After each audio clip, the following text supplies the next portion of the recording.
Hindi ko alam kung dahil ba sa sobrang saya o kaba, pero buong araw akong hindi mapakali. Unang anibersaryo namin ni Gardo ngayong gabi at ako mismong nagplano ng sorpresa. 3 linggo ko itong pinaghandaan. Nagpa-reserve ako ng mesa sa paborito naming restaurant. Bumili ng bagong dress at nagpagupit pa ng buhok. Habang tinititigan ko ang sarili ko sa salamin ng banyo ng restaurant, pinilit kong umiti. Perfect. Sabi ko sa sarili ko, sabay higpit ng tali sa aking buhok. Magugulat siya. Hindi niya ito aasahan. Umupo ako sa mesa namin sa may sulok malapit sa bintana. May kandila sa gitna at pinaayos ko pa talaga sa staff na lagyan ng maliit na bouquet ng mga rosas ang favorite ko. Pero lagi kong sinasabi kay Gardo na favorite din niya para lang may sentimental effect. 7 p.m. Dumating ang waiter, dala ang wine in order ko. Ma'am, gusto niyo po bang buksan ang bote? No. Hintayin muna natin si Gardo. Surprise ko to sa kanya. Lumipas ang 15 minuto. Tiningnan ang cellphone ko pero wala pa rin siya. Tinawagan ko pero ring lang ng ring. Siguro traffic lang. Hindi naman siya ganito. Alam niya tong araw na to. 7:45 p.m. Habang iniikit ko ang baso ng wine, may biglang bumukas sa pinto ng restaurant.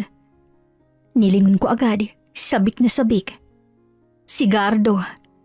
Napangiti ako, pero agad din yung nawala. May kasama siyang babae. At hindi nang basta kasama. Magkahawak kamay pa sila. Nanigas ako sa kinauupuan ko. Parang may kumurot sa dibdib ko ng mahigpit, masakit. Hindi ako makagalaw. Nakita ko kung paano siya tinanggalan ng coat ng babae, sabay nagtawanan sila. Dumiretso sila sa mesa sa kabilang dulo, malapit lang sa akin. Hindi niya ako nakita. O baka hindi na ako gustong makita. Kinuha kong cellphone ko at nag-text. Nasaan ka na, love? Matagal na ako naghihintay. Hindi niya kasi alam na nagpa-reserve na ako. Habang tinititigan ko sila, nakita ko ang inabot ng babae ang menu kay Gardo. Tapos sumandalit sa balikat niya. Napahigpit ako ng hawak sa phone. Sandali pa, nag-vibrate ito.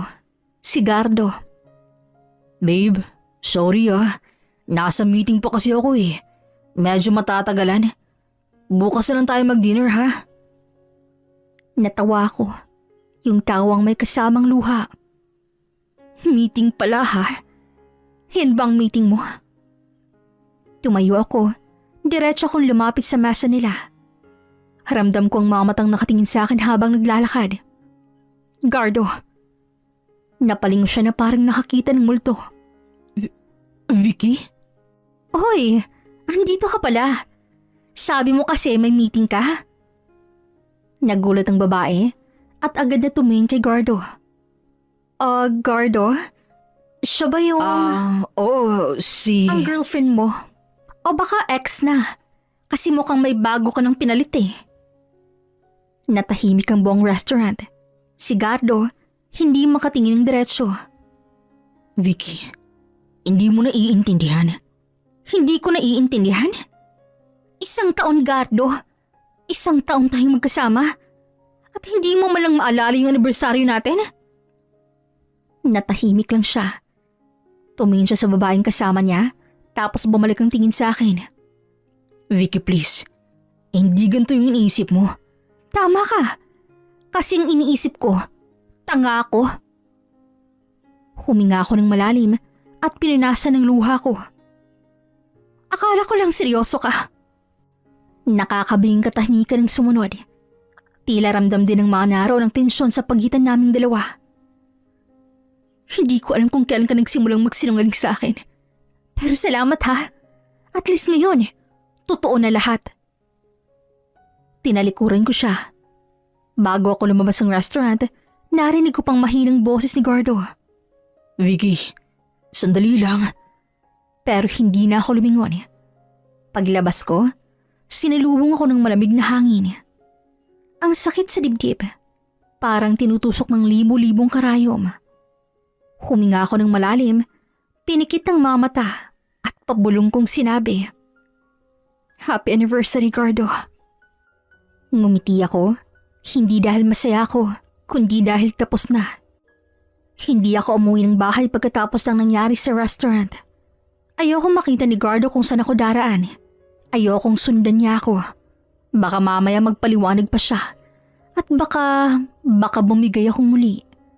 Kaya dumiretso ako sa bahay ni Greta, ang matalik kong kaibigan. Pagbukas niya ng pinto, nagulat siya. "Vicky? Diyos ko, ano nangyari sa'yo? Bakit namumugtong mga mata mo?" Hindi ako makapagsalita. Diretso lamang akong yumakap sa kanya. Doon ko lang nailabas lahat ng kinikimkim kong sakit. Niyakap niya ako babalik ng mahigpit na parang gusto niyang pigilan yung pagguho ko. "Greta, tapos na kami ni Gardo." "Ano? Anong ibig mong sabihin? Hindi ba anniversary niyo ngayon?" "Oo nga, anniversary namin. Pero siya mismong nakalimot. Hindi lang yun, may kasama siyang babae. Sa restaurant pa kung saan ko naghihintay." Nabitaw ni Greta ang hawak ng tuwalya. "Ano? Totoo ba yung sinasabi mo? As in, nakita mo talaga?" "Oo, Greta. Nakita ko kung paano niya hawakan yung kamay ng babae. Kung paano siya ngumiti. Tapos nagsinungaling pa siya. Sabi niya nasa meeting daw siya. Meeting pala ng kasinungalingan." Ay naku, Vicky. Alam mo, gusto ko siyang sampalin sa ginawa niya sa'yo. Pero teka lang, pumasok ka muna. Ang lamig na sa labas oh. Pumasok ako sa bahay niya. Kinuha niya ako ng tuwalya at isang tasa ng mainit na gatas. Umupo kami sa sofa. "Sige na, ilabas mo na lahat. Gusto kong marinig." Alam mo, Greta, pangatlo na to. Pangatlong beses na akong umasa. Si Arnel, niloko ko dati sa dating app. May iba pala. Si Miko, niloko ko sa trabaho. May kasamang office mate. Tapos si Gardo. Akala ko siya na yung totoo. Siya yung pinakamasipag, mabait, laging nandyan. Pero ayun pala, pare-pareho lang sila. Hindi lahat, Vicky. Hindi lahat ng lalaki maniloko ha. Pero bakit parang ako lagi napupunta sa gantong sitwasyon, Greta? Mabait naman ako. Hindi ako demanding. Binibigay ko lahat. Sinusuportan ko sila kahit hirap ako. Pero sa huli, ako pa yung nasasaktan. Umupo si Greta sa aking tabi at hinawakan ng kamay ko. Kasi mabuti kang tao, Vicky. Pero minsan masyado kang nagbibigay eh. Minsan kailangan mong matutong magtira para sa sarili mo. Alam mo, habang naghihintay ako kanina, excited ako. Pinagdasal ko pa nga na sana dumating siya agad. Ginusto ko lang naman na mapansin niya yung kung gaano ko siya kamahal eh. Pero yung pagmamahal ko pala, walang halaga. Hindi walang halaga. Nagkataon lang na maling taong binigyan mo. Bakit ganun, Greta? Lagi akong nagbibigay. Lagi akong umaasa. Pero sa huli, lagi rin akong nauuwi sa luha. Nakakapagod na. Hindi mo kasalanang magmahal, Vicky. Pero siguro, oras na para piliin mo naman ang sarili mo. Paano ba yun? Hindi ko alam kung paano magsisimula ulit. Lalo na ngayon. Parang ang bigat. Una, itulog mo muna yan, no? Sabi niya habang pinunasan ng luha ko. Bukas ng isip mo. Bukas ng puso mo. At sa araw na yon, marirealize mo. Hindi mo kailangang maghintay ng lalaki para maramdaman mo halaga ka. Gusto ko maniwala dyan, Greta. Pero ngayon, parang hindi ko pa kaya eh. Kaya mo. Dahan-dahan lang. Andito ako. Hindi kita iiwan eh. Kung sigado iniwan ka, ako hindi. Ngumiti ako kahit puno ng luha ang mga mata ko. Salamat, Greta. Kung wala ka, ewan ko kung saan ako pupulutin ngayon eh. Wala yun. At kung sakaling bumalik si Gardo, huwag mo na siyang pakikinggan ha. Kasi kung totoo siyang lalaki, hindi niya ipagpapalit ang babaeng marunong magmahal ng totoo, no? Tama ka. Tapos na ako kay Gardo. Hindi ko nahahayang masaktan pa ako ulit. Simula bukas, sarili ko naman ang pipiliin ko. Kinabukasan, pagmulat ko ng mata, pakiramdam ko'y mabigat pa rin dibdib ko. Pero hindi na katulad kagabi. Hindi na puro luha. May halong galit, may halong determinasyon. Paglabas ko ng bahay ni Greta, may araw na. Tahimik ang paligid. Parang ang mundo'y kalmado. Samantalang sa loob ko, parang may unos na hindi pa tapos. Nang makarating ako sa opisina, diretso akong dumaan sa HR. Hawak ko ang sobre ng resignation letter ko na ginawa kagabi. Habang inaabot ko yung kay Miss Agatha, ang HR officer namin, nanginginig pa ang kamay ko. Vicky, sigurado ka ba sa desisyon mo? Ang ganda ng performance mo dito. Sayang naman. Oo ma'am, sigurado po ako. May personal po akong dahilan. May problema ba sa team? O kay Gardo? Napayuko ako.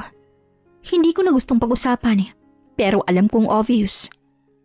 Wala naman po akong masasabing masama sa trabaho. Kailangan ko lang po talagang umalis. Tumango si Miss Agatha. Halatang nauunawaan. Okay, pero may 30-day notice pa tayo ha?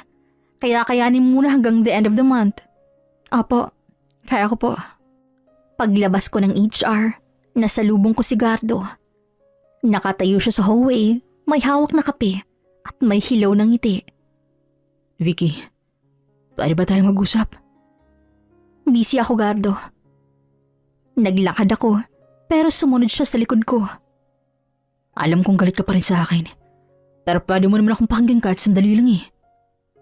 Sandali lang din naman akong niloko mo, di ba? Mali ako, Vicky. Sobra akong nagsisisi. Wala na yung babae. Hindi ko naman siya sineryoso eh. Ha? Hindi sineryoso? So ano yun? Pampalipas oras lang? Ako din ba? Pampalipas lang din? Natahimik siya. Nakita ko kung paano siya napahinto na parang tinamaan ng sariling kasalanan. Vicky, please. Bigyan mo ako ng chance.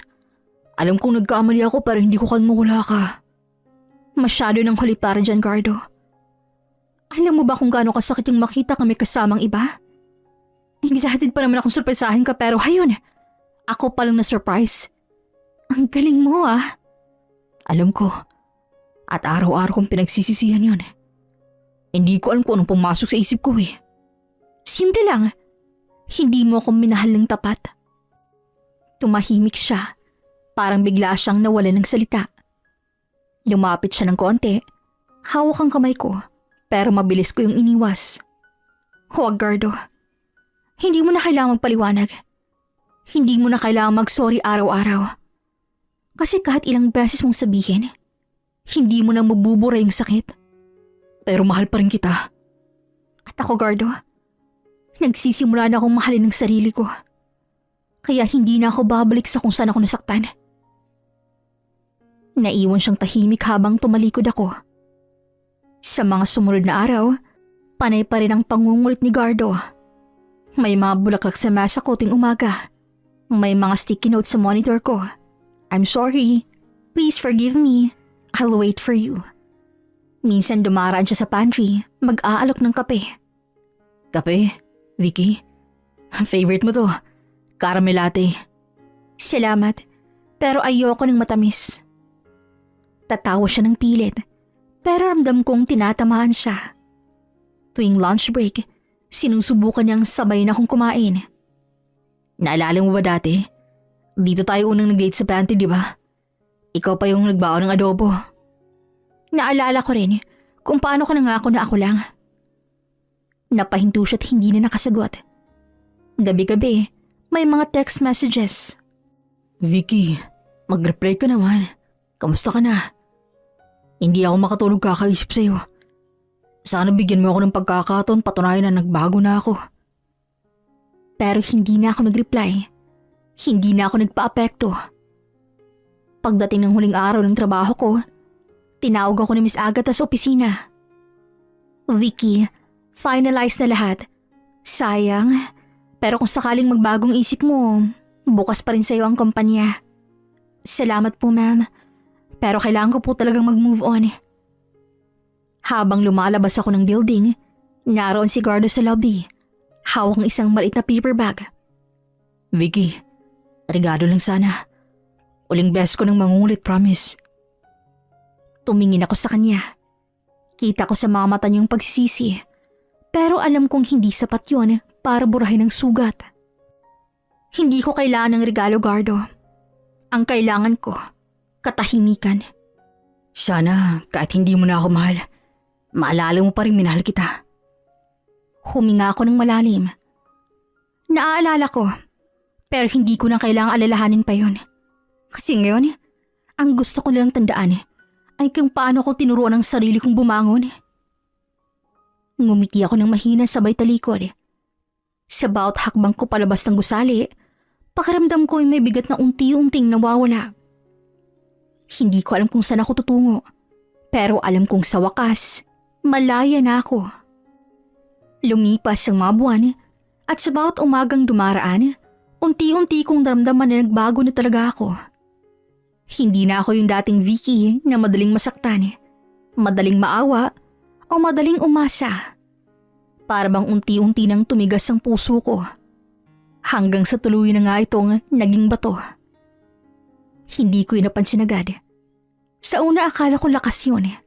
Akala ko katatagan. Pero habang tumatagal, napansin kong iba na ako. Wala na akong tiwala sa kahit sino. Lahat ng lalaking lumalapit, iniisip ko agad na may masamang motibo.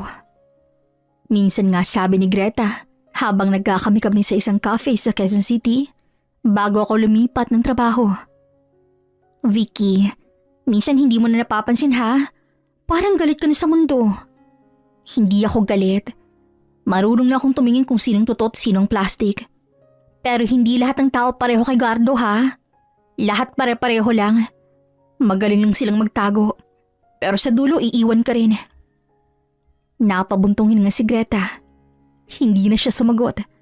Marahil alam niya nga wala rin siyang masasabi na makakapagbabago ng isip ko noon. Pagkaraan pa ng ilang buwan, nagpalipat-lipat ako ng trabaho. Parang hindi ako mapakali kahit saan. May mga pagkakataong magaling ako, pero dahil sa ugali kong hindi marunong magtiwala o magpakumbaba, madalas akong nakakaaway ng mga katrabaho. Hanggang sa napadpad ako sa Pampanga, sa isang malaking branch ng Toyota Philippines. Doon ako natanggap bilang sales agent. Sa unang araw ko pa lang, haramdam ko ng ibang larangan to. Kailangan mong maging matalino, mabilis, at makapal ang muka para mabuhay sa sales. At doon ako bumagay. Bago magsimula ang araw, tinipon kami ng branch manager si Sir Marco para sa meeting. Okay, team. Alam niyo ng target natin ngayong buwan. Malapit ang quarterly quota. Lahat ng makakaabot ng target, may bonus at weekend trip sa Batangas. Habang ang iba kong katrabaho ay nagkibit-balikat, ako'y tahimik lang pero seryoso. Target? Bonus? Kaya kong lampasan yan. Simula noon, ginawa ko ng misyon ng bawat kliyente na pumasok sa showroom. Ma'am, titingin lang po kami. Sige po sir, pero habang tumitingin po kayo, baka gusto niyo ring marinig kung gaano kaganda ang deal namin sa Vice ngayong buwan. Sayang naman po kung palalampasin ninyo. Lahat ng kliyenteng pumasok, nagiging kliyente ko. Hindi ko sila hinahayaang umalis nang hindi ako nagpa-follow up. Hanggang gabi, may hawak akong phone. Tumatawag, nag-aalok, nag-aasikaso ng papeles. Sa una naiirita sa akin ang mga kasama ko. Grabe si Vicky. Parang robot. Wala nang pahinga. Kasi, siya yung palaging kota. Nakakahiya tuloy sa boss. Ngumiti lang ako. Hindi ko naman kasalanan kung tamad kayo. Natahimik silang dalawa. Alam kong masama ang dating ko, pero hindi ko na inintindi. Ang mahalaga sa akin, performance. Hindi ko kailangang makipagkaibigan. Kailangan ko lang magtagumpay. Buwan-buwan, ako ang top seller. Nakikita kong pangalan ko sa board. Naging paborito rin ako ni Sir Marco. Good job, Vicky. Ikaw na naman ang number 1. Kung lahat ng agents dito katulad mo, baka nalampasan natin ang buong region. Thank you, sir. Ginagawa ko lang naman po ang trabaho ko. Pero sa gabi, pag-uwi ko sa maliit kong apartment, ako na lang ulit mag-isa. Wala akong kausap. Wala akong kasama.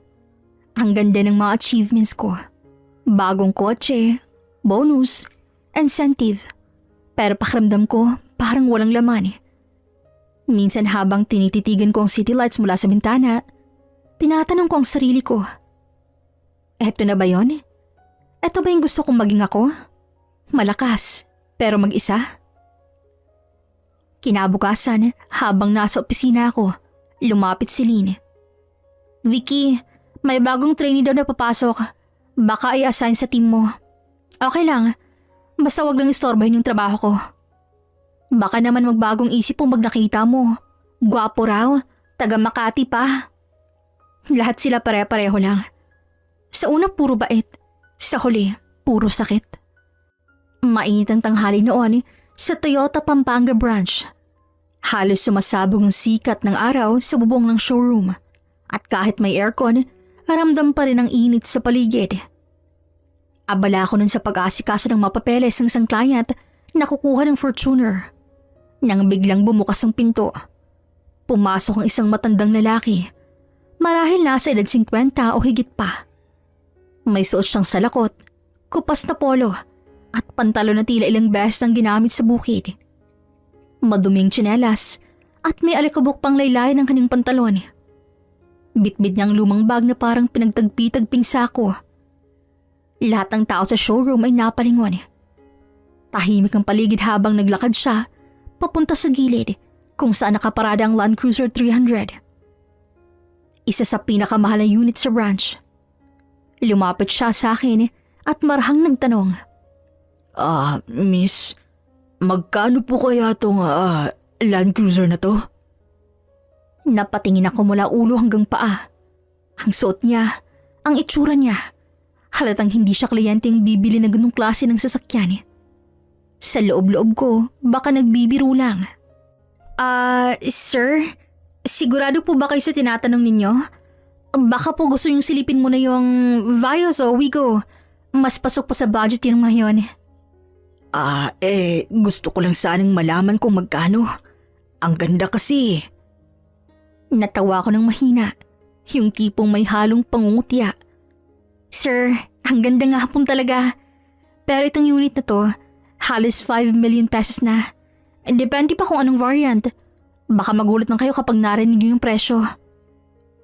Ganun ba? May cash po ba na discount kung sakali? Napatingin ako kay Lynn na nakaupo sa kabilang mesa. Tinakpan ko ang bibig ko at napailing habang napatawa. Cash? Sir, kung may 5 milyon po kayo ngayon, ako nang magbibenta mismo sa inyo. Pero baka po naligaw lang kayo ha? Toyota Pampanga po to, hindi palengke. Natahimik ang matanda. Kita kong bahagyang pagkahiya sa mukha niya, pero malahan lamang siyang tumango. Pasensya na iha. Nagtatanong lang naman ako. Hindi ko alam na bawal palang magtanong dito. Nabitawan ko ang ballpen sa mesa ko. Pero imbis na makaramdam ng awa, nagpatuloy pa rin ako sa pagiging mataray. Hindi naman po bawal magtanong, sir. Pero sana alam din po natin kung saan tayo nagtatanong. Baka sayang lang po ang oras natin pareho eh. Nagkatingin ng ibang empleyado. Tahimik lang sila, pero ramdam kong hindi sila sang-ayon sa tono ko. Dahan-dahang naglakad pala yung matanda. Huminto pa sandali sa pintuan, tumingin sa sasakyan, saka napabuntong hininga. Salamat na lang iha. Sana balang araw hindi mo rin maranasan yung pagtawanan ka habang nagtatangkang mangarap. Hindi ko na siya sinagot. Tinalikuran ko lang siya at bumalik sa trabaho ko. Pero habang papalabas siya ng pinto, hindi ko maiwasang marinig ang mamumunting bulungan ng mga kasamahan ko. Grabe ka naman, Vicky. Baka naman totoo siyang buyer. Buyer? Halini, kita mo naman yung itsura niya. Mukha ka naglalako ng taho kanina eh. Kung bibili ng Land Cruiser, ako na mismong kakain ng papel. Hindi mo alam, minsan yung mga mukhang walang-wala, sila pa yung mayaman talaga. Hindi lahat ng may salakot mahirap. Hindi ko siya pinansin. Pero habang tumatagal ang oras, parang may kumakalmot sa konsensya ko. Habang nililinis ko ang mesa, napatingin ako sa labas. Doon ko siya muling nakita. Nakaupo sa lilim ng puno sa tapat ng gate, pinupunasan ng pawis gamit ang panyo. At sa tabi niya, may dumating na itim na SUV. Bumaba ang driver at binuksan siya ng pinto. Umupo ang matanda sa likod at bago sumakay, lumingon siya sa showroom, ngumiti ng bahagya. Hindi ko alam kung bakit, pero parang may kung anong lamig na dumaloy sa dibdib ko noon. Ilang araw nang lumipas mula nang mangyari yung insidenteng yun sa showroom. Pilit ko nang kinakalimutan pero sa tuwing dumaraan ako sa tapat ng Land Cruiser, parang bumabalik sa isip ko ang mukha ng matandang tinawanan ko. Tahimik ang tanghali noon. Abala kami sa pag-ayos ng mga papeles ng bagong deliveries nang biglang tumigil sa tapat ng glass door ang isang puting Toyota Alphard. Malinis, makintab at halatang bago. Napatingin kaming lahat. Bumukas ang pinto at bumaba ang isang lalaking nasa late 50s. Nakatoksido, makinis ang buhok, may suot pang mamahaling relo. Kasunod yung bumaba si Sir Marco, ang aming branch manager. Wow! VIP ata yan ah. Ang sosyal. May kasama pa si Sir Marco. Natayo kami agad nang marinig naming sumigaw si Sir mula sa may pintuan. Team, please everyone, tumayo muna tayo. May ipapakilala ko sa inyong lahat. Tumahimik ang buong showroom. Pumasok ang lalaking nakatuksido, confident pero kalmado. Nang lumapit siya sa gitna, ngumiti si Sir Marco at tinuro siya. Mga ka-team, please welcome Mr. Domingo Imperial, ang may-ari ng Toyota Pampanga branch. Sabay-sabay kaming napabulalas. Ha? Siya po ang owner? Ngumiti si Mr. Imperial, yung ngiting hindi mo alam kung may biro o may bigat. Nakipagkamay siya sa mga tao isa-isa, pero nang mapatingin siya sa akin, parang biglang huminto ang oras. Doon ko siya namukhaan. Siya pala yung matandang tinawanan ko noon. Yung may salakot, yung tinawag kong naligaw at walang pambili. Para akong natunaw sa yelo. Napahawak ako sa aking dibdib. Haramdam ko ang biglang kabog ng puso. Diyos ko, siya pala yun. Naglakad siya papalapit sa mesa ko. Hindi ko magawang tumingin diretso sa mga mata niya. Magandang tanghali, Iha. Mukhang magkakilala na tayo, hindi ba? Hindi ko agad siya nasagot. Lahat ng kasamahan ko nakatingin na sa amin. Haramdam ko ang pamumula ng pisngi ko na parang gusto kong lamunin ng sahig. Sir, pasensya na po. Hindi ko po alam. Walang problema, Iha. Lahat naman tayo. Minsan nakakalimot maging mabuti kapag may hinuhusgahan tayo sa panlabas. Mabuti na lang hindi ako madaling magtanim ng sama ng loob. Hindi ko na napigilang mapaluha. Sir, ang totoo po, nahihiya po talaga ako sa ginawa ko noon. Hindi ko po alam na kayo pala yun. Ang akala ko lang po Akala mo mahirap. Akala mo hindi kayang bumili ng Land Cruiser. Alam mo, Iya, kaya ako nagpunta rito noon ng simple para lang makita kung paano tratuhin ng mga tao mga tulad kong walang kintab sa sapatos. Dahil minsan doon mo makikita ang tunay na ugali. Tahimik ang buong opisina. Wala ni isang umimik. Mr. Imperial, pasensya na po sa nangyari. I assure you. Ayos lang, Sir Marco. Hindi ko naman to kinagagalit. Pero sana lahat tayong matuto. Sa negosyo man o sa buhay. Huwag tayong basta huhusgan ng tao base lang sa itsura. Tumango siya sa akin at bago siya umalis papunta sa opisina ni Sir Marco, tinapik niya ako sa balikat. Vicky, di ba? May potensyal ka. Pero mas magiging matagumpay ka kung ang galing mo sa pagbebenta ay sasabay ng kababahaang loob. Pagkaalis niya, napaiyak ako ng tahimik. Lumapit si Lynn at niyakap ako. Sabi ko sa iyo di lahat ng may salakot mahirap. Oo, at hindi rin lahat ng magandang bihis may magandang puso. Habang tumatakbo ang oras sa araw na yon, pakiramdam ko ay mabigat ang bawat segundo. Para may humahaplos sa konsensya ko at paulit-ulit na nagsasabing, "Tama na Vicky, hindi na ikaw yan." Umupo ako sa mesa ko pero hindi ako mapakali. Ang mga salita ni Mr. Imperial ay parang echo sa tenga ko. Malinaw, mabigat, totoo. Napahawak ako sa aking dibdib. Ilang taon na rin akong nagtatrabaho. Ilang award ang nakuha ko bilang top seller. Pero bakit parang ngayon lang ako tinamaan ng ganitong klaseng hiya? Sa kagustuhan kong patunayang matatag ako, na kaya kong magtagumpay ng mag-isa. Unti-unti pala akong naging mapagmataas, mapanghusga at malamig ang puso. Niya para bang bawat taong hindi kasingkinang ng mundo ko ay wala ng halaga. Tahimik lang ako habang ibang staff ay nagbabalik na sa kani-kanilang mesa.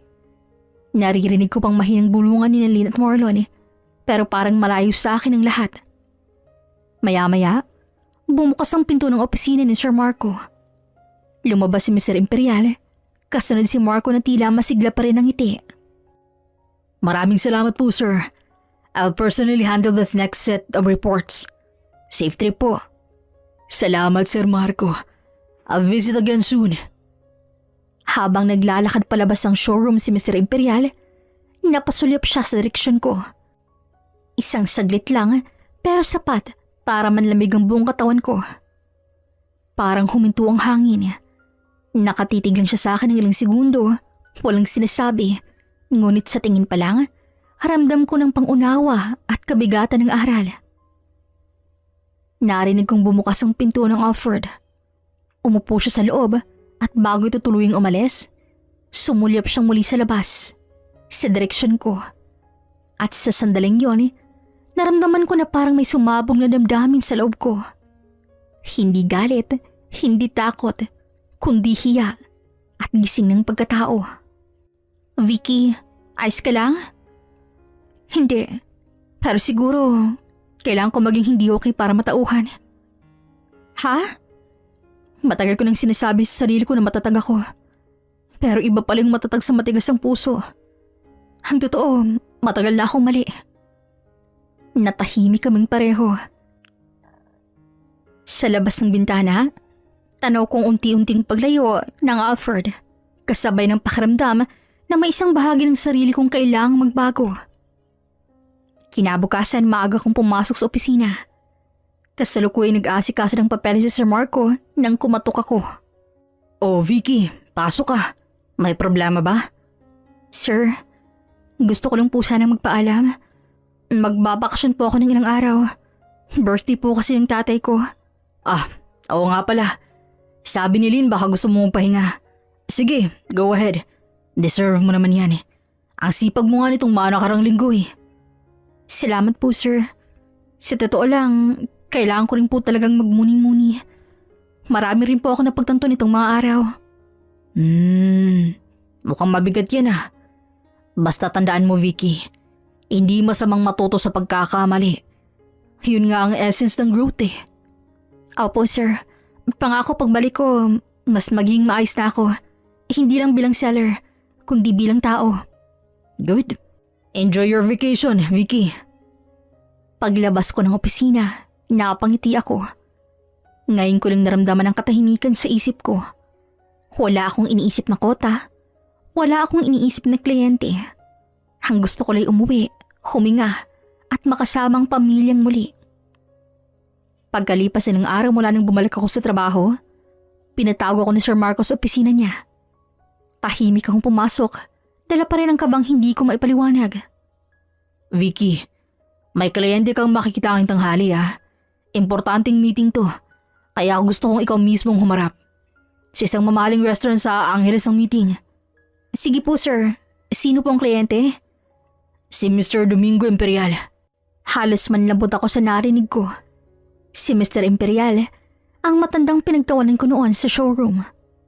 Bumilis ang tibok ng puso ko, pero pinilit kong maging kalmado. Pagdating ko sa restaurant, agad kong napansin ang mamahaling ambience. Mga chandelier, kandilang kumikislap, at mga waiter na halos hindi marinig ang bawat hakbang. At doon, sa isang mesa malapit sa bintana, nakaupo si Mr. Imperial. Ah, Ikaw pala si Miss Vicky. Magandang hapon. Magandang hapon po, sir. Pasensya na po kung medyo natagalan ako. May traffic po kasi. Ayos lang Iha, maupo ka. Sir, ako na pong bahala mag-order. Ano pong gusto niyong kainin? Ikaw ang bahala. Magaling ka raw sa pakikitungo sa tao, sabi ni Marco. Napalunok ako. Alam kong may laman ng mga salitang yun. Ginagawa ko pong lahat para mapanatili ang tiwala ng mga kliyente namin, sir. Tiwala. Magandang salita yan. Pero alam mo Vicky, hindi lang yan nakukuha sa benta. Minsan nakukuha rin yan sa kung paano natin tratuhin ang mga taong akala natin ay walang halaga. Sir, gusto ko pong humingi ulit ng tawad. Hindi ko po alam noon na kayo yung... Matandang tinawanan mo sa showroom? Opo.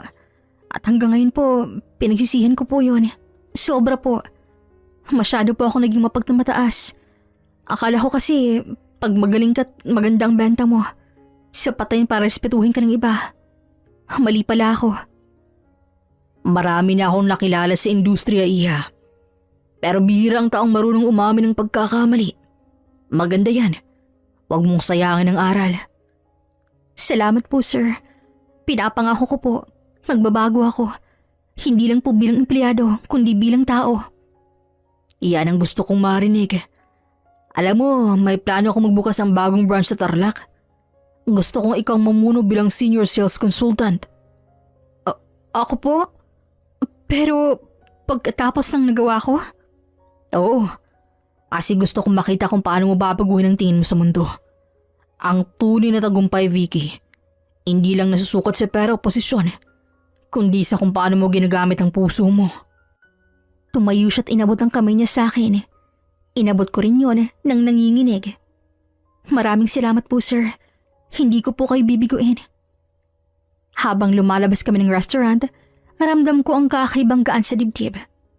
Sa unang pagkakataon matapos ang matagal na panahon, hindi dahil sa pride o sa kotang dahilan ng ngiti ko. Ngayon, alam ko na ang tunay na tagumpay ay nagsisimula sa kababaang loob.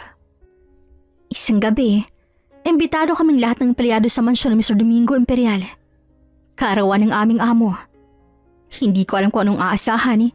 Iniisip ko agad na siguradong puno ng mga kilalang tao, mayamang bisita at mga sasakyang puro mamahalin na kaparada sa labas.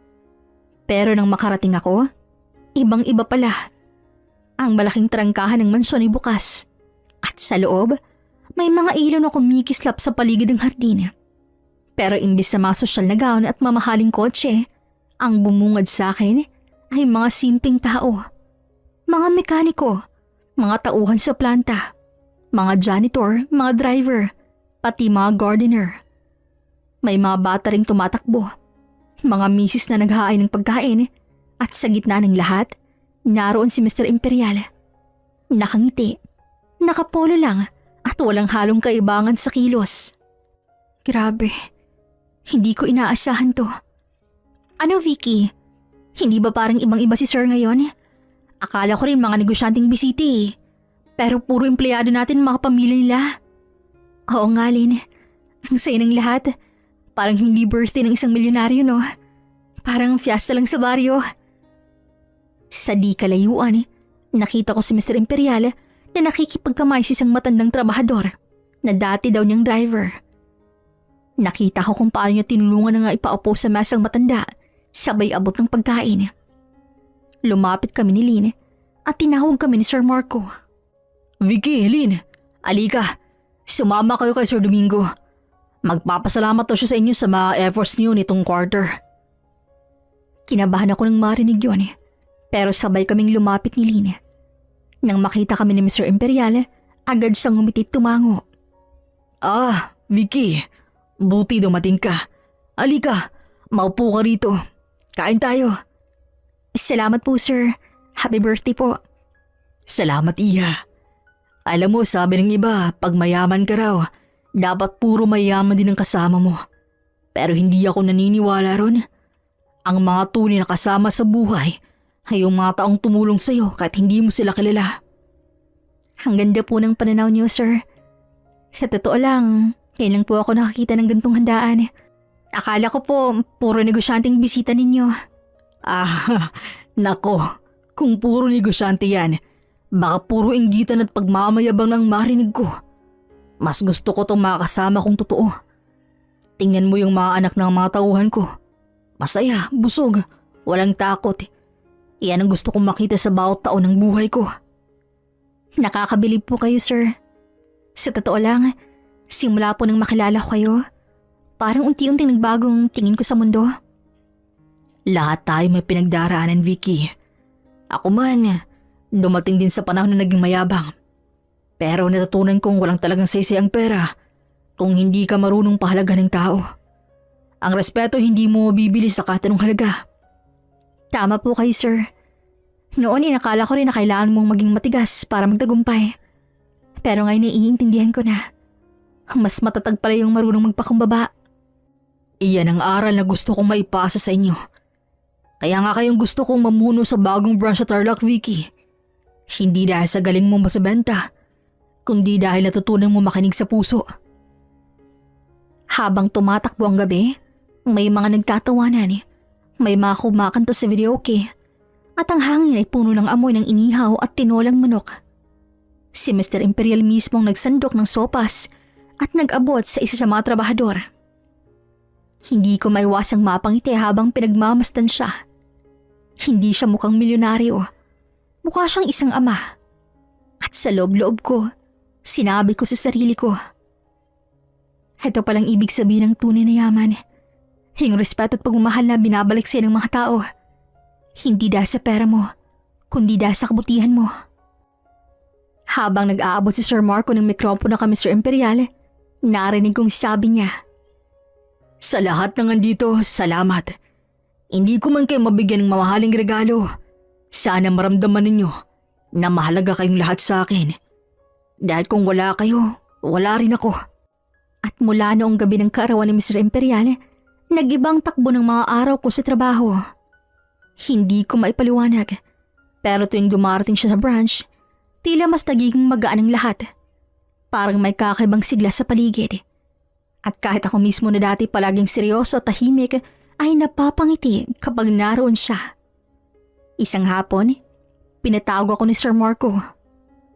Vicky, gusto ko makausap ni Mr. Imperial sa opisina. May ipapagawa raw sa'yo. Sige po, sir. Pumasok ako doon. Agad akong sinalubong ng kanyang pamilya na tinig.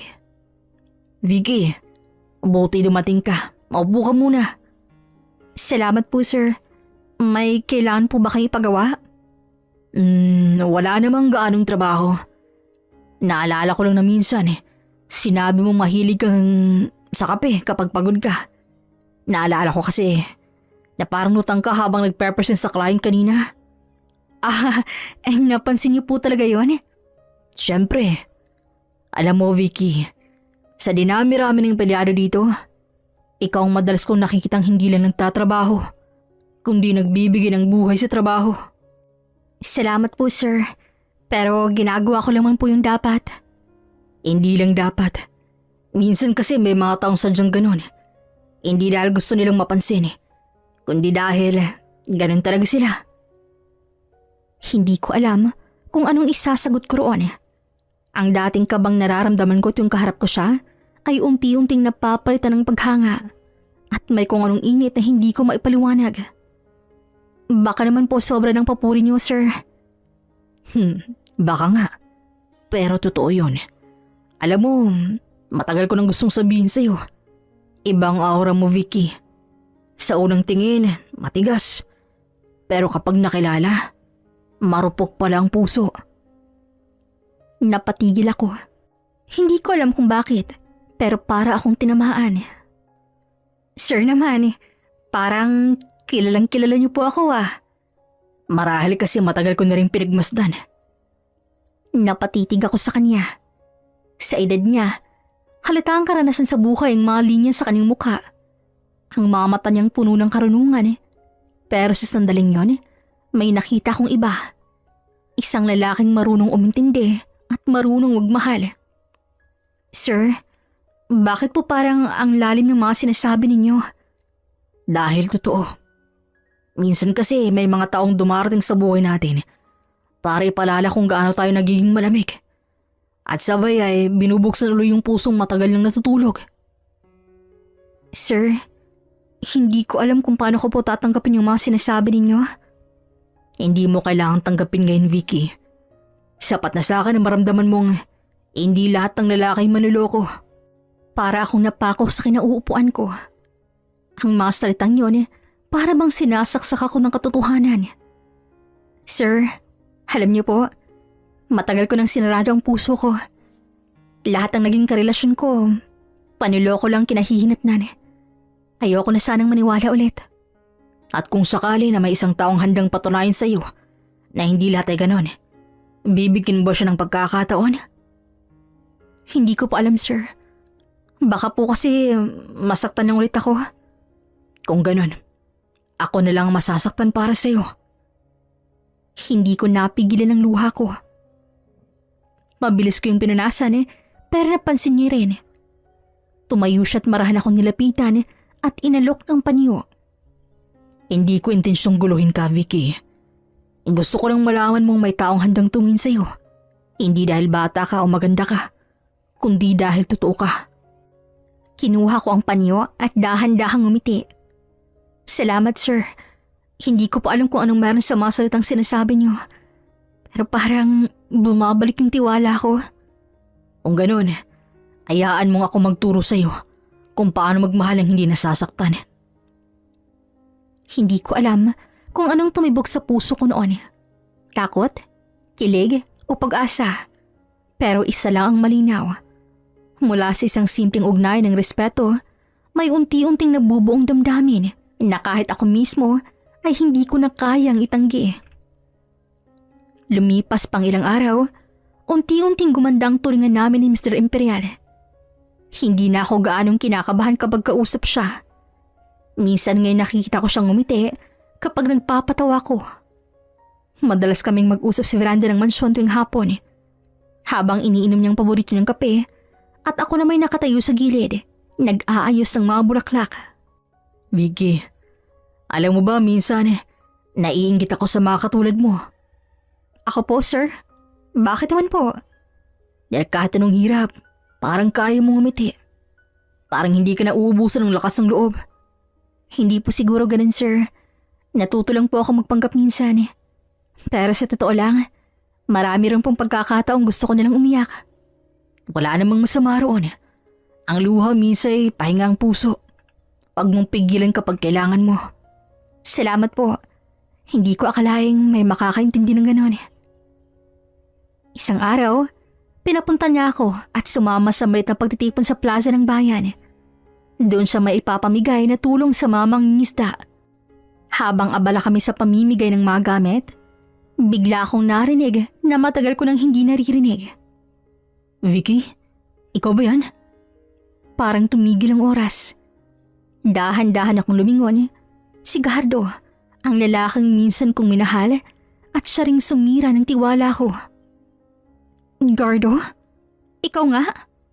Oo, ako to. Hindi ako makapaniwala. Dito pa tayong magkikita. Ako rin. Matagal na rin yun. Ang ganda mo pa rin, Vicky. Parang hindi ka nagbago. Kamusta ka na? Ayos naman ako, Gardo. Matagal ko nang tinanggap ang lahat. Pasensya na sa mga nagawa ko noon, ha? Hindi ko alam kung paano ako mapapaliwanag eh. Naging mapusok ako. Padalos-dalos. Wala na yun. Marami na rin nangyari. Nakaahon na ako. Sino siya? Yung kasama mo kanina? Si Mr. Imperial, amo ko. Isa sa mga taong tumulong sa akin para makabangon. Amo mo lang ba siya? Kasi parang iba yung tingin niyo sa'yo eh. Huwag mo nang lagyan ng ibang kulay, Gardo. Maayos na ang buhay ko ngayon. Ayoko nang guluhin pa. Nakaramdam ako ng bigat sa dibdib. Ang mga alaala ng nakaraan ay muling bumalik ang mga gabi ng pagtatalo. Ang pangakong napako at ang paghihiwalay na walang paalam. Maya-maya'y lumapit si Mr. Imperial. Ayos ka lang ba, Vicky? Opo, sir. Nagulat lang po ako. Kakilala ko po siya dati. Sir. Ako nga po pala si Gardo. Matagal na kaming magkakilala ni Vicky. Ganun ba? Mabutit nagkita kayo. Pero kung hindi mo mamasamain, kailangan na namin bumalik sa sasakyan. May pupuntahan pa kami. Sige po. Vicky, sana magkita tayo ulit. Kahit minsan. Hindi na ako tumugon. Habang naglalakad kami pabalik, tahimik lang si Mr. Imperial. Ako man ay walang maisip sabihin. Ang dami kong gustong itanong sa sarili ko. Bakit parang bumigat muli ang puso ko? Gayong akala ko tuluyan ko nang nakalimutan si Gardo. Sa wakas, siya nang bumasag ng katahimikan. Kung ayaw mong pag-usapan, hindi kita pipilitin. Pero gusto kong malaman mo, Vicky, na kahit anong mangyari, hindi mo kailangang harapin mag-isa maanino ng haraan. Salamat, sir. Hindi ko alam kung bakit parang laging tamang mga sinasabi ninyo. Siguro kasi nakita ko na rin yan dati. Kung paano gumulo ang puso kapag muling bumalik ang taong minsan mong minahal. Napatingin ako sa kanya. May kakaibang lungkot sa mga mata ni Mr. Imperial. Natila siya man ay may sugat na hindi pa tuluyang naghihilom. Sir, kayo po, may nakaraan din bang mahirap kalimutan? Marami, Vicky. Pero natutunan kong hindi kailangang burahin ang nakaraan. Kailangan lang natin piliin kung sinong kasama natin haharap sa hinaharap. Isang gabi, matapos ang mahabang araw sa opisina, bigla akong nilapitan ni Mr. Imperial. Vicky, may gusto sana akong itanong. Ano po yun, sir? Kung wala ka pang lakad ngayong gabi, sabayin mo naman ako mag-dinner. Hindi business meeting ha. Gusto ko lang ng kausap. Medyo nabigla ako. Hindi ko akalaing siya mismo mag-aalok niyon. Ngunit sa likod ng kanyang tinig, ramdam ko ang pagod at tungkot. Kaya tumango ako. Sige po, sir. Matagal na rin po akong hindi kumakain sa labas. Sa isang tahimik na restaurant kami nagtungo. Hindi ka marangya, ngunit may mga kandilang nakasindi sa gitna ng mesa at musika ng violin sa malayo. Habang kumakain, ilang sandali kaming parehong tahimik hanggang sa siya na ang nagsimula ng usapan. Alam mo, Vicky, matagal ko nang hindi nagagawa to. Kumain sa labas ang may kasamang nakakaintindi. Nakakaintindi po? Oo. Karamihan kasi ng tao sa paligid ko puro formal. Laging may distansya. Pero sa'yo iba. Parang madali lang. Baka kasi hindi ko kayo tinitingnan ng amo, sir. Tinitingnan ko lang po kayong tao. Tulad ko rin. May mga bagay siguro akong hindi dapat ikwento sa'yo, Vicky. Pero gusto kong maging totoo sa'yo. Dati na ako may asawa. Talaga po? Nasaan na siya ngayon? Matagal na kaming hiwalay. Hindi ko naman siya masisi. Naging abala ako sa negosyo, sa pera, sa pangalan. Hanggang sa namating yung araw na umalis siya nang hindi mo lang nagpaalam. Naiwan lang yung wedding ring sa mesa. Nasaktan ako. At mula noon, parang sinarado ko ng puso ko. Hanggang sa dumating ka. Hindi ko man maintindihan pero kapag nakikita kitang masigla sa opisina, parang gumaga ng araw ko. Sir, kung totoo lang po, may pinagdadaanan din po akong masakit. Si Gardo, yung lalaking nakita niyo nung nakaraan. Akala ko noon siya na talaga. Pero niloko lang niya ako. Naghintay ako sa wala. Kaya pala, minsan, parang may lungkot sa mga mata mo. Pero alam mo, Vicky, hindi lahat ng sugat ay kailangang itago. May mga sugat na mas gumagaling kapag nakakaunawa. Baka kayo po yun, sir. At baka ikaw rin yun, Vicky. Alam mo, matagal ko nang gustong sabihin to. Pero pakiramdam ko masyado ng formal kapag tinatawag mo akong sir. Parang may pader pa rin sa pagitan nating dalawa. Ano pong gusto niyong itawag ko sa inyo? Doming. Ilang tawag ng mga malalapit sa akin. Gusto kong marinigin mula sa'yo. Doming? Medyo hindi po ako sanay. Masasanay ka rin. Kapag tayong dalawa lang, tawagin mo akong Doming. Sige po, Doming. Pagkasabi ko niyon, ngumiti siya. Sa unang pagkakataon, para naglahong isang amo sa harapan ko. Ang nakaharap ko ngayon ay isang laking marupok din. Nasaktan din, ngunit muling natutong ngumiti. Sa gabing yon, habang ang mga bituin ay tahimik na sumasaksi sa aming pag-uusap, alam kong may kakaibang koneksyon na nabubuo sa pagitan namin. Isang bagay na hindi namin planado, ngunit pareho naming naramdaman. Isang umaga, habang nag-ayos ako ng mga papeles sa mesa, dumating siya. Dala ang 2 tasa ng kape. Good morning, Vicky. Alam kong puwet kang gabi. May training pa kayo kaya heto. Matapang to para gising ka agad. Ay, salamat po Sir Domeng. Mas maganda pakinggan kapag tinawag mo kong Domeng. Sige, Domeng. Habang nag-uusap kami, napansin kong tila may mga matang nakatingin. Sa kabilang mesa, nagbubulungan si Lynn, Marlon at Mariel, mga kasamahan ko sa sales. Uy, nakita mo? Si Mr. Imperial naman, may dalang kape para kay Vicky. Aba, parang araw-araw na yan ah. Hindi naman niya ginagawa yung dati. Baka naman may espesyal na dahilan. Narinig kong mahinang tawa nila at napailing na lang ako. Pagkaalis si Domeng, agad akong nilapitan ni Lynn.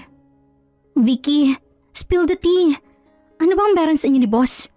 Parang close na close kayo lately ah. Wala yun, Lynn. Nagkataon lang na lagi kaming nagkakausap tungkol sa kliyente. Parang di lang business yun ah. Napansin mo ba, Vicky? Pag ikaw nagsasalita, nakangiti agad si boss. Ay nako, huwag nyo nga akong biruin ng ganyan. Wala lang talagang espesyal. Kung ganon, bakit parang kumikis pang mata mo pag binabanggit mo ang pangalan niya? Ay nako, kayo talaga. Pwede bang magtrabaho muna tayo? Ang aga-aga chismis agad. Ngunit sa loob-loob ko, may kakaibang kilig din akong naramdaman. Ayoko mang aminin pero totoo. Masaya akong kasama si Domeng. Iba siya sa lahat ng nakilala ko. Hindi siya nagyayabang at kahit halata ang yamat kapangyarihan niya, marunong siyang makinig. Kinahaponan, habang naglalakad ako palabas ng opisina, bigla siyang sumabay. Vicky, gusto mo bang sabayin kita pa uwi? May gusto sana akong pag-usapan. Naku, wag na Domeng. Baka kung ano namang isipin ng mga tao eh. Hayaan mo sila. Basta alam natin yung totoo. At ano bang totoo? Na gusto kong makasama ka. Kahit sandali lang. Hindi ako agad nakasagot. May biglang init na gumapang sa aking pisngi. Naglakad kami sa labas. Walang usapan, pero ang katahimikan ay tila may sariling kwento. Kinabukasan, pinatago ko ni Sir Marco sa opisina niya. Tahimik siyang nagbukas ng folder, pero ramdam kong iba ang gusto niyang sabihin.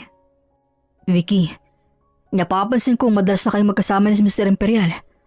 Alam kong mabait si boss, pero gusto ko lang sanang ipaalala. Ingatan mong reputasyon mo. Naiintindihan ko po, sir.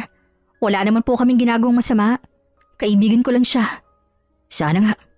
Alam mo namang mabilis ang salita ng tao. Pero kung totoo mang may pinagsamahan kayo, siguraduhin mo lang na hindi ito magiging conflict sa work natin. Paglabas ko sa opisina, hindi ko maiwasang mapaisip. Totoo bang wala lang? O baka nga may namumuo ng higit sa pagkakaibigan? Nang gabing yun, nag-text si Domeng. Salamat sa araw mo, Vicky. Huwag mo nang intindihin ang mga sinasabi ng iba. Ang mahalaga, alam natin yung totoo. At doon ko napagtanto, kahit pilit kong tinatanggi, may tayo na pala sa pagitan naming dalawa. Hapon na nang lumabas ako ng opisina. Bit-bit ko pa ang folder ng mga bagong kliyente at ang hangin malamig, ngunit may bigat sa pakiramdam. Nakatakda sana akong ihati ni Domeng, pero dahil may meeting pa siya, nagpa siya akong maglakad papunta sa sakayan. Pagbukas ko ng pinto ng showroom, agad akong napatigil. Nandoon si Gardo, nakatayo sa tapat ng gate, may hawak ng malaking bouquet ng pulang rosas. Nakasuot siya ng polo na tila bagong plancha at may pilit ng ngiti sa labi. Vicky, anong ginagawa mo rito? Hindi mo man lang ba ako tatanong kung kumusta ako? Wala akong dahilan para magtanong. Matagal ka nang wala sa buhay ko. Pero hindi kita makalimutan, Vicky. Araw-araw iniisip kita. Nagsisisi ako sa lahat ng ginawa ko. Pinagmasdan ko siya. Ang dating kumpiyansang lalaki, ngayon tila desperado. Ngayon ka lang naisip magsisi? Nung niloko mo ako, wala ka namang konsensya. Nadala lang akong Vicky. Nagkamali ako, oo. Pero kung pwede lang sana, bigyan mo pa ako ng isa pang pagkakataon. Sinubukan kong lumakad paalis, pero hinawakan niyang braso ko. Huwag mo kong hawakan, Gardo. Hindi mo na ako pwedeng paikutin muli. Vicky, pakinggan mo naman sana ako kahit sandali. Tapos na tayo. Hindi mo ba naiintindihan? Nagsimula nang mapansin ng ilang empleyado sa paligid ng aming pagtatalo. Ilang saglit pa, isang puting Alfred ang huminto sa harap ng opisina. Bumaba mula roon si Doming. Vicky, may problema ba rito? So ito na palang bago mong lalaki. Gardo, tama na. Hindi ako makapaniwala. Yung pinalit mo sa akin isang matanda. Grabe ka naman, Vicky. Hindi ko akalaing ganito kababang standards mo. Akala ko kasi, boss mo lang siya. Pero yun pala, may something na pala. Sinasabi ko na nga ba, unang tingin ko palang sa lalaking to eh. Alam ko na iba ang tingin niya sa'yo. Ngayon, tagapagtanggol mo na siya. Grabe. Haramdam kong nanginginig ako. Hindi sa takot kundi sa galit. Pero bago pa ako makasagot, si Doming nang lumapit. Diretsong tingin niya kay Gardo. Mahinahon ngunit may bigat ang tinig. Huwag mong bastusin si Vicky. Kung may gusto kong sabihin, sabihin mo sa maayos sa paraan. At sino ka naman para makailam? Ama niya? O baka, sugar daddy? Hindi ko kailangan ipaliwanag kung ano ako sa kanya. Ang malinaw lang, hindi mo na siya dapat pinapahirapan. Pahirap. Ako nga ang nasaktan dito, tanda eh. Niloko ako. Iniwan ako. Tapos ang ipapalit pa isang... Kapag nagsalita ka, parang ikaw ang biktima. Ikaw nanloko, Gardo. Huwag mo akong gawing masama para lang makabalik ka. Kung tunay mo nga minahal si Vicky, hahayaan mo siyang maging masaya. Kahit na hindi ikaw ang dahilan. Masaya? Sa'yo? Patanda ka na. Sigurado akong awa lang nararamdaman niya. Hindi mo kailangang tindihin kung anong nararamdaman niya para sa akin. Pero kung respetong pag-uusapan, siguraduhin mong may natira ka pa. Nagtagas ang kanilang mga mata. Tahimik ang paligid, tanging ihip ng hangin at tibok ng dibdib ko ang naririnig ko. Gardo, please, umalis ka na. Hindi mo na ako kailangang habulin pa. Kung talagang marespeto ka sa sarili mo, bitawan mo na ako. Sige, pero tandaan mo to. Darating ang araw, marirealize mong sayang din ako. Humakbang si Gardo palayo, bitbit ang mga rosas na sanay para sa akin. Sa bawat yapak niya, para bang nabubura ng lahat ng bakas ng nakaraan. Pagkaalis niya, agad lumapit si Doming. Pasensya ka na kung nakailam ako. Ayoko lang makita ka nasasaktan. Hindi mo kailangang huminang tawad, Doming. Salamat kasi pinagtanggol mo ako. Hindi ko alam kung anong mangyayari kung wala ka. Napatitig ako sa kanya at doon ko naisip, sa kabila ng lahat ng sakit, baka nga may dahilan kung bakit dinala siya ng tadhana sa buhay ko. Lumipas ang mga buwan. Sa bawat araw na magkasama kami ni Doming, mas lalo kong nakikilala kung gaano siya kabuting tao. Isang araw, habang magkahawak kami sa harap ng korte, formal na isinampa ang kanyang annulment case. Tahimik kaming nakaupo habang pinoproseso ng abogadong mga papeles. Haramdam kong kabigatan sa loob niya, ngunit sa bawat sandali, pinipilit niyang ngumiti. Doming, sigurado ka ba rito? Baka pagsisihan mo to. Hindi ko gustong akong maging dahilan ng pagkaputol ng kasal mo. Vicky, matagal ang tapos yung kasal na yun. Ang papel na lang natitira. Pero ang puso ko, matagal nang malaya. At ngayon, gusto kong ibigay ito sa'yo. Napayuko ako, pinipigilan ang pagpatak ng luha. Hindi ko akalaing darating ang araw na may isang tulad ni Doming na magmamahal sa akin ng totoo. Walang halong laro, walang kasinungalingan. Lumabas kami ng korte na magkahawak pa rin ang kamay. Sa labas ay bumuhos ang ulan, Pero para bang isa yung basbas, isang simbolo ng bagong simula. Habang naglalakad kami papunta sa kotse, nakatingin siya sa akin at ako na may nakangiti lang. Hindi ko na iniintindi ang sinasabi ng mga tao. Bastang alam ko sa sarili ko, masaya ako. Masaya ako sa piling ni Doming. Hanggang sa wakas, dumating na nga ang araw ng aming kasal. Hindi naman kasi naging mahirap ang annulment dahil parehong sumang-ayon ng dalawang panig. At syempre, malaking bagay din ang impluwensya ni Doming. Habang inaayusan ako ng maabay, marahan kong hinawakan ng maliit na pendant na binigay sa akin ni Doming nung unang buwan namin bilang magkasintahan. Hindi ko akalaing darating ang araw na to. Mula sa pagiging sales agent, ngayon, magiging asawa na ako ng lalaking hindi ko naman pinangarap. Ma'am, may bisita po kayo sa labas. Sabi niya sandali lang daw po siya. Saan yun Aling Cora? Ang aming kasambahay na biglang kumatok sa pinto. Sino daw po? Ang sabi si Caridad. Bigla akong natigilan. Si Caridad ang dating asawa ni Doming. Ramdam ko ang bahagyang panginginig ng aking kamay. Hindi ko alam kung anong sasabihin o kung paano siya haharapin, pero tumango ako. Nang magkita na kami ni Caridad, napansin ko agad ang maamo niyang mukha. Hindi siya mukhang galit o may kinikimkim.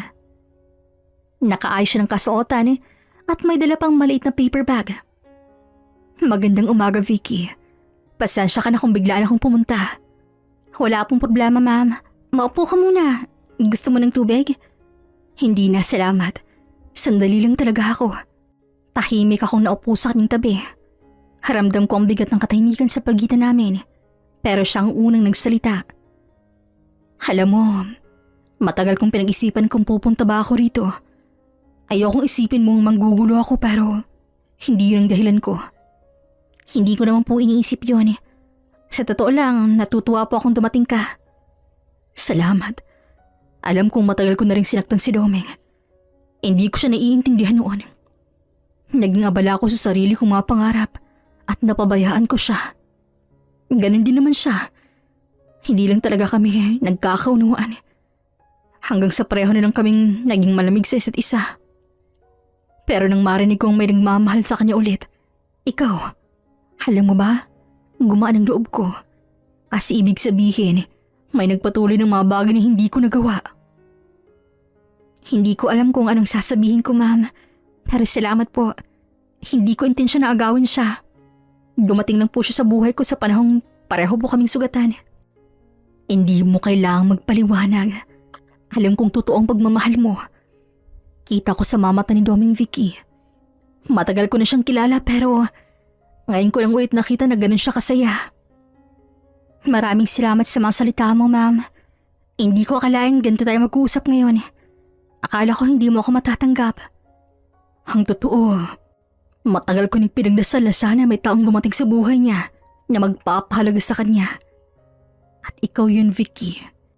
Kaya bago pa ako tuluyang umalis, gusto kong ibigay ito. Inabot niya sa akin ang paper bag. Binuksan ko yun. Isang lumang relo ang laman. Itong paboritong relo ni Doming. Nung mag-asawa kami, lagi niyang suot yan. Pero isang araw iniwan niya sa mesa. Siguro nakalimutan niya. Panahon na para bumalik yan sa kanya. Ibibigay ko po ito sa kanya at pinapangako ko, aalagaan ko siya hindi lang bilang asawa, kundi bilang kaibigan at kasama sa lahat ng bagay. Pagkatapos ng usapan naming iyon, gumaan ang pakiramdam ko. Samantalang sa simbahan, tahimik akong naglakad sa aisle habang hinihintay ako ni Doming. Nang magtagpo ang aming mga mata, alam kong ito ng sandaling pinakahihintay namin. At habang binibigkas ng paring mga panata, pinagmamasdan ko siya. Ang lalaking minahal ko sa kabila ng edad, sa kabila ng nakaraan. At sa labas ng simbahan, sa ilalim ng punong nara, natanaw ko si Caridad. Tahimik lamang siyang nakatayo, nakangiti habang pinupunasan ng kanyang luha. Hindi lahat ng pag-ibig nagtatapos sa sama ng loob. Minsan, nagtatapos ito sa pagpapalaya. At sa araw ng aming kasal, Natutunan kong ang tunay na pagmamahal, hindi nagselos, hindi nagtatanim ng galit, kundi tumatanggap at nagpapasalamat. Pagkatapos ng seremonya, habang hinahalaka ni Doming ang aking noo, mahina siyang bumulong. Salamat, Vicky. Sa'yo ko nahanap ang tahanan. Ngumiti ako at sa'yo ko nahanap ang kapayapaan.